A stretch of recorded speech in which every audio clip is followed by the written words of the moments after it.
تو سخت لہجہ ہوتا ہے اور سخت الفاظ ہوتے ہیں. جہنم سے آگے اور پیچھے کی بات نہیں کرتے اور کفر سے آگے اور پیچھے کی بات نہیں کرتے. اسے چھوڑنا چاہیے. اللہ تعالیٰ نے فرمایا وَجَادِلْهُمْ بِالَّتِي هِيَ أَحْسَنُ. اگر تمہارے اور ان کے درمیان بحث و تکرار بھی ہو جائے اچھے طریقے سے. ہی احسن، اچھے طریقے سے ہونی چاہیے. قرآن کریم ہم مسلمانوں کو تعلیم دیتا ہے کہ وَلَا تَسُبُّوا الَّذِينَ يَدْعُونَ مِن دُونِ اللَّهِ فَيَسُبُّوا اللَّهَ عَدْوًا بِغَيْرِ عِلْمٍ. یہ لوگ اللہ کے علاوہ جن کو پوجتے ہیں، جن کی عبادت کرتے ہیں، انہیں گالی مت دو، انہیں برا مت کہو. اس آیت میں کیا کہا گیا؟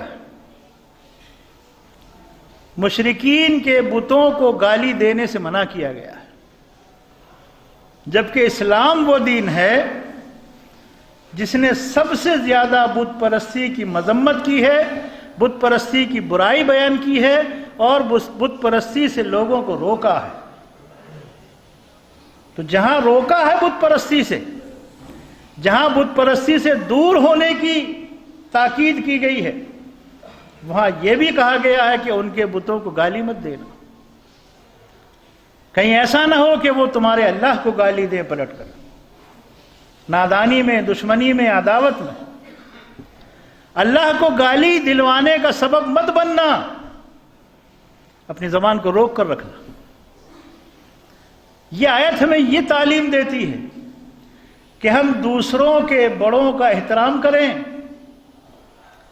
دوسروں کے بڑوں کا جب ذکر کریں تو برائی سے نہیں، غلط الفاظ کے ساتھ نہیں، غلط انداز میں نہیں. ہم دوسروں کے بڑوں کو احترام کریں گے، وہ ہمارے بڑوں کو احترام کریں گے، قریب آئیں گے، ایک دوسرے کو سمجھنے سمجھانے کا موقع ملے گا. اسلام کی تعلیم تو یہ ہے. اور ہمارا رویہ کیا ہے اس پر غور کریں. قرآن کریم میں بے شمار مثالیں ہیں. رسول اللہ صلی اللہ علیہ وسلم کی حیات طیبہ میں بہت ساری مثالیں ہیں. موسیٰ اور ہارون، دو اللہ کے پیغمبر،